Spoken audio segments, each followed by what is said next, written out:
Bienvenue à tous et à toutes aux entretiens Lire pour triompher, des entretiens qu'on vous propose à l'occasion du 27e Salon international du livre d'Alger qui célèbre le 70e anniversaire de la glorieuse révolution algérienne du 1er novembre 1954 et qui met à l'honneur cet héritage historique. Alors aujourd'hui, nous allons parler dans cet épisode du rôle de la littérature dans la lutte contre le colonialisme, les enjeux géopolitiques contemporains ainsi que les défis de la quête de justice sociale dans un monde en perpétuelle transformation. Et pour ce faire, nous avons l'immense plaisir et privilège d'accueillir Monsieur Niels Andersen. Bonjour.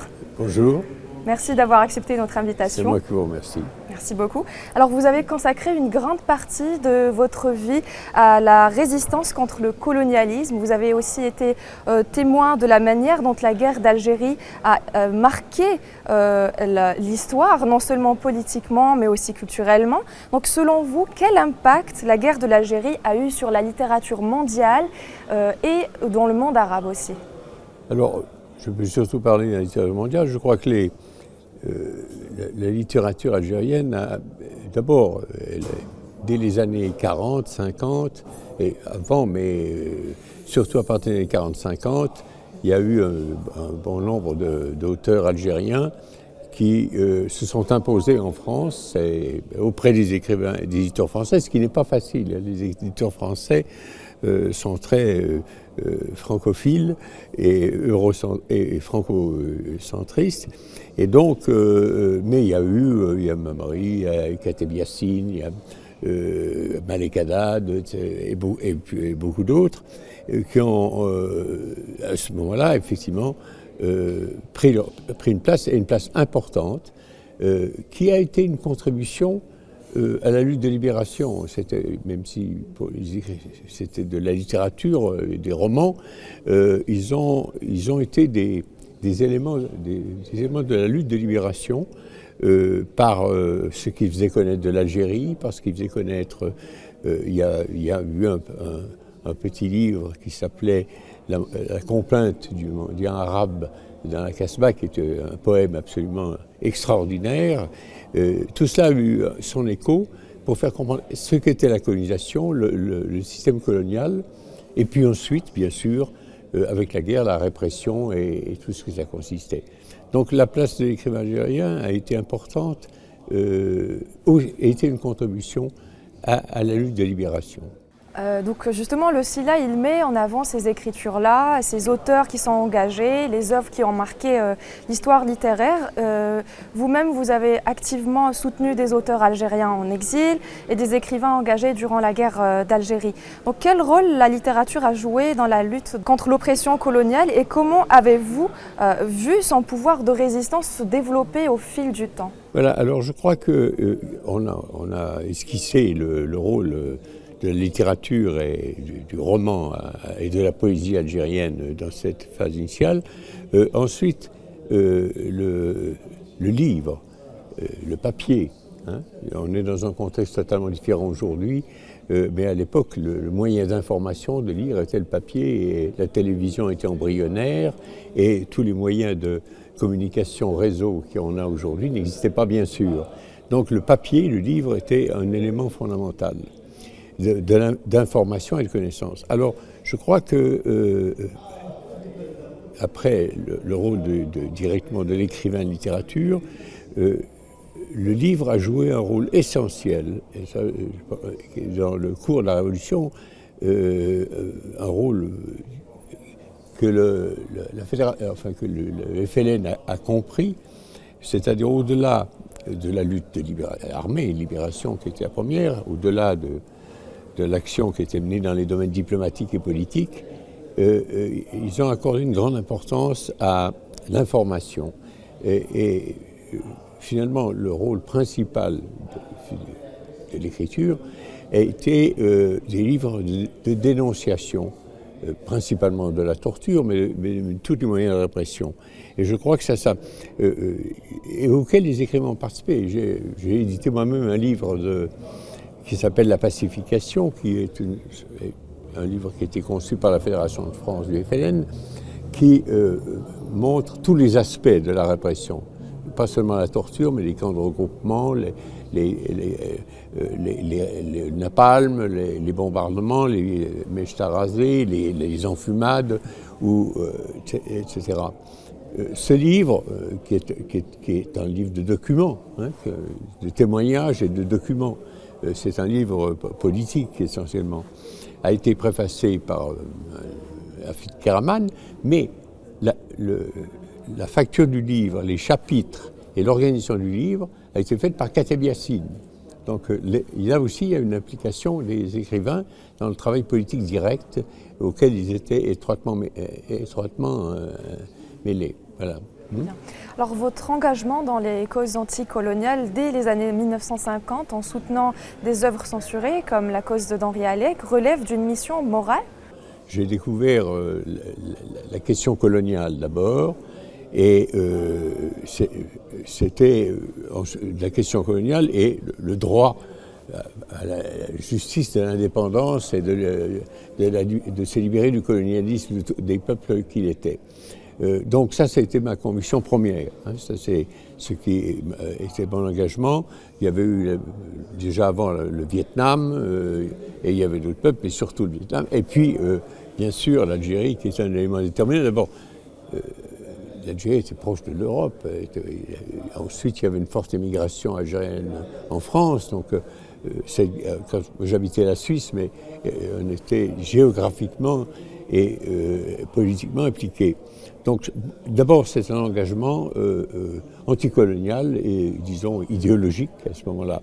Maintenant, bien sûr, la question morale joue un grand rôle, en particulier par le fait que la torture a été employée non pas comme une bavure, mais comme un système pendant cette guerre, et ce qui posait un problème moral énorme, d'autant plus qu'on était seulement 10 ans après le nazisme, c'est-à-dire le nazisme et la torture faisait partie du présent, et on voyait la France employer les méthodes mêmes qu'avaient utilisées les nazis, donc, et y compris les camps de regroupement et autres. Donc voilà, ça, il y avait le côté moral, mais c'était d'abord une conviction idéologique pour moi d'être anticolonial. Une forme de résistance contre la répression culturelle. Et qui impliquait une solidarité. Alors, le hasard a fait que, par l'édition, je suis entré en contact plus avant avec les Algériens en Suisse et avec la Fédération de France, et il s'est greffé dessus des actions alors, de solidarité, de soutien à la lutte de libération, qui sont ajoutées à la question du rôle du travail avec le livre et l'édition pour dénoncer cette guerre et défendre la cause algérienne. Donc en 1967, vous avez été expulsé de Suisse pour vos activités politiques. Comment cette expérience a-t-elle influencé votre vision de l'engagement? Et est-ce qu'elle vous a poussé à chercher un espace plus global, un espace de résistance plus grand? Il y a une chose intéressante, vous savez, quand le gouvernement suisse m'a expulsé, c'est une des conséquences du rôle que j'avais joué pendant la guerre d'Algérie, mais ensuite, dans d'autres domaines politiques où je suis intervenu avec des livres, donc il y avait une accumulation de griefs. J'ai eu pendant des années des avertissements, parce que je suis né en Suisse, mais mon père était suédois, donc j'étais de nationalité suédoise. Donc on me disait, vous n'êtes pas suisse, vous venez d'une activité politique en Suisse, c'est illégal pour un étranger, etc. Donc il est arrivé le moment, 2-3 ans après la guerre en 1965, où le gouvernement suisse a pris une décision d'expulsion. Je pense toujours dans ces moments-là, vous savez, je ne dis pas que j'ai été surpris, puisque j'étais prévenu depuis des années. Donc c'était une chose qui arrivait, disons, un peu normalement. Mais je me dis toujours, c'est une décision comme celle-ci, c'est pas moi qui suis fort, c'est ceux qui prennent la décision qui sont faibles. Parce que je ne représente aucune menace. Je n'avais pas de moyens, j'étais éditeur, c'est tout. Donc je n'étais pas une menace. L'expulsion est démesurée par rapport au rôle que je jouais. Et donc, ce n'est pas moi qui suis fort, c'est une preuve de faiblesse par ceux qui prennent cette décision. Après, effectivement, ça m'a obligé à quitter la Suisse.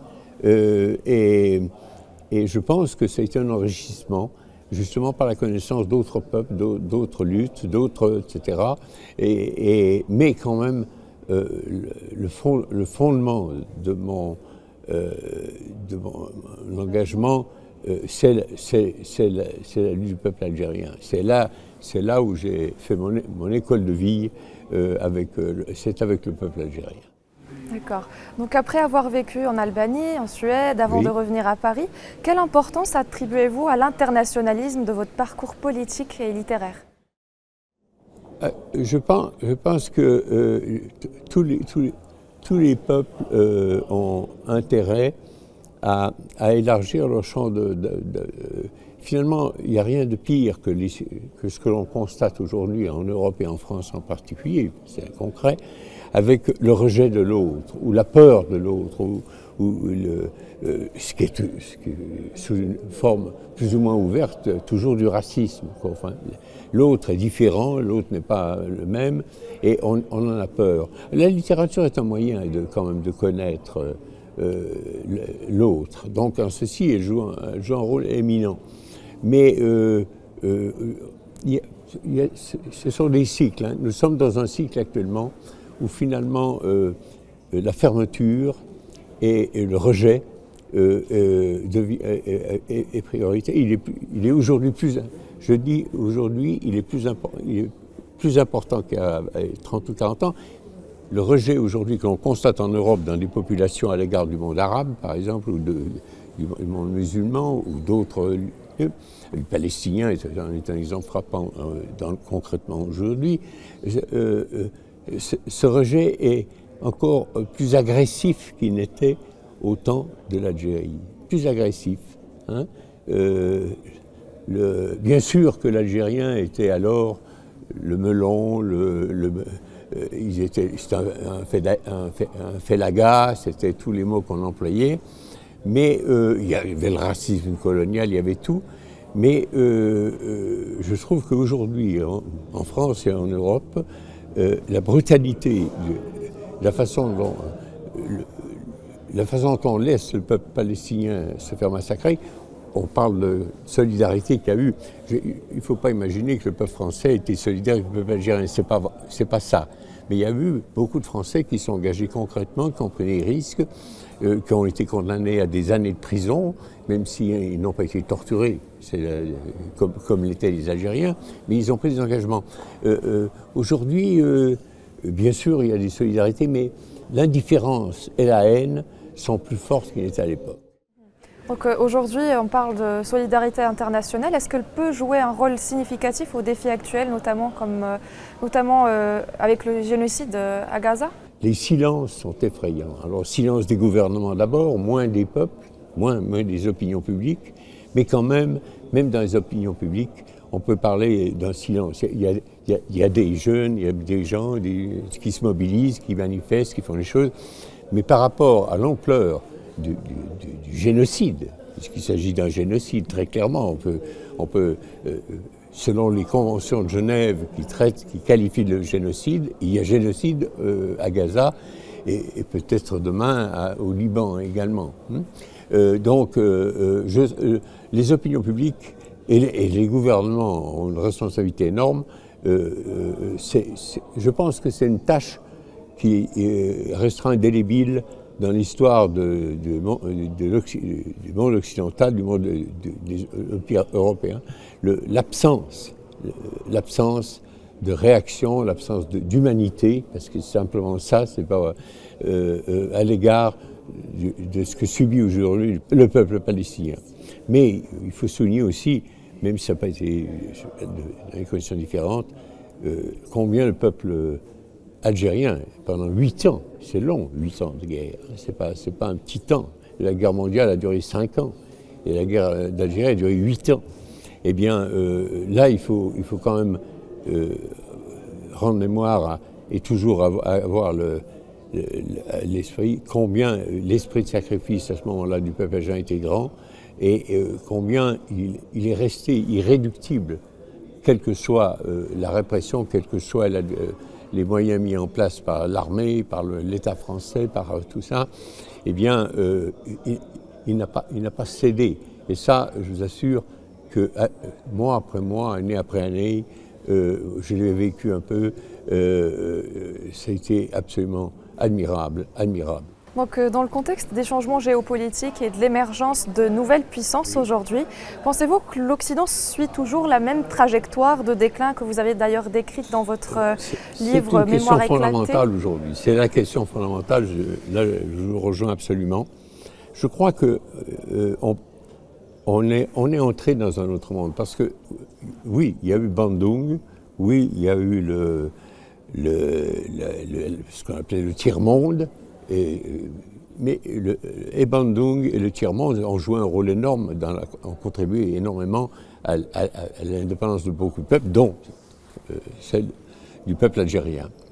Mais encore pendant toute la période 50, 60, 70, 80 jusqu'à 80, les peuples, ce qu'on appelait les peuples non alignés, les 77, toutes ces organisations qui existaient, c'était... En fait, oui, ils quémandaient qu'on traite des rapports plus égaux entre le Nord et le Sud. Ils étaient dans une position de demande. Et parce que c'était le rapport de force de l'époque.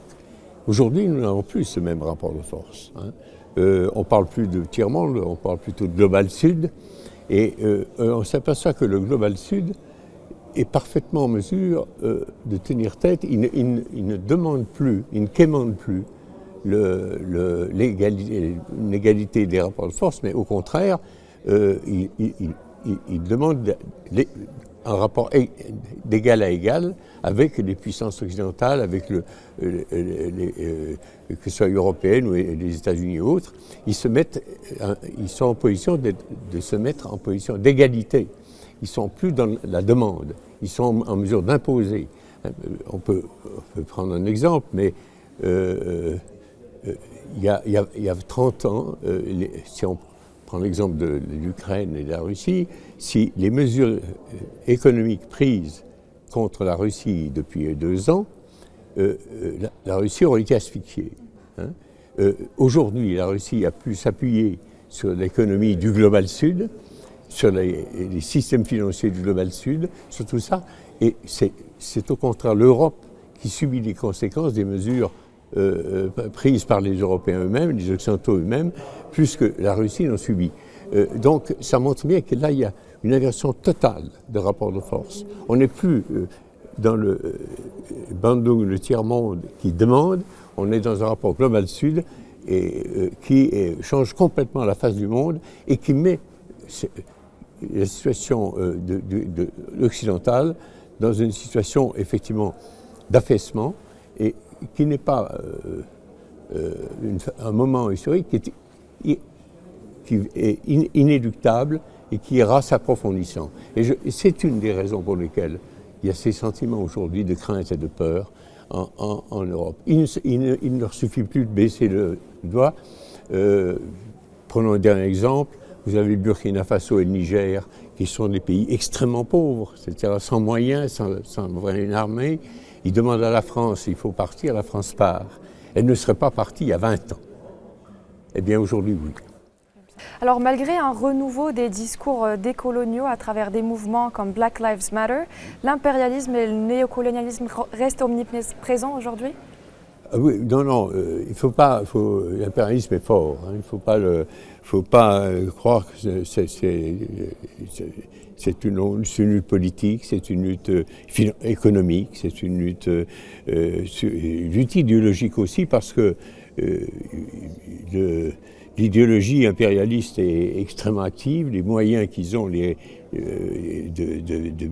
médiatiques ou autres, ils en sont énormes, sont puissants. Et militairement, ils sont encore puissants. Donc, c'est en ceci, je crois, la période est dangereuse parce que il peut toujours y avoir un accident, une décision prise qui déclenche l'inéluctable et qui va vers un conflit majeur. Mais je crois, oui, la lutte anti-impérialiste et la lutte anticoloniale, puisque que ce soit le peuple sahraoui ou le peuple palestinien, sont soumis au colonialisme aujourd'hui d'Israël ou du Maroc et de l'Occident. Je pense que ces luttes restent concrètes, valables, mais revenons à la phase, le moment précédent, dans un nouveau rapport de force. Un nouveau rapport de force qui est beaucoup plus favorable contre l'impérialisme et contre le colonialisme. Mais ça ne veut pas dire que ça sera facile et que c'est gagné. C'est pas vrai. Ce sera une lutte encore, même maintenant, de longue haleine. Très bien. Alors vous avez vécu dans des sociétés très très différentes. Estimez-vous que la quête de justice sociale a échoué ou pensez-vous qu'il reste encore de l'espoir? La justice sociale, oui. Je crois que une des choses qui est principale dans cette question sociale, c'est que le capitalisme et l'impérialisme font prévaloir l'individualisme. Et l'individualisme, c'est ce qui s'oppose à la justice sociale. Parce que si on pense à ses intérêts individuels et personnels, je crois que s'il y a eu un moment où le peuple algérien a été, pendant sa lutte, où il y avait vraiment... on était collectif, et totalement collectif. C'est un exemple, c'est la puissance que ça veut donner. Mais dans la lutte d'aujourd'hui, qui est dans un contexte différent, non, je pense que l'ennemi de l'égalité sociale, c'est l'individualisme. Ça ne veut pas dire que chacun n'a pas des besoins particuliers, tout le monde n'a pas les mêmes besoins, les mêmes envies, les mêmes choses. Donc bien sûr que ça doit être respecté. Mais si la société part de sentiments individuels, elle est inéluctablement inégale. Hein. C'est quand même une approche collective de solidarité, qui sont beaucoup plus développées dans les pays comme l'Algérie, qui ne sont par exemple entre générations qu'en Europe. Si on n'introduit pas, si on ne combat pas l'individualisme par un sentiment collectif de société, à vivre ensemble, on ne peut pas arriver à une amélioration, à plus d'égalité sociale. Très bien, merci beaucoup pour vos éclairages et vos réflexions profondes, Monsieur Anderson. Merci à vous. Merci beaucoup et merci, chers téléspectateurs, de nous avoir suivis. À très bientôt.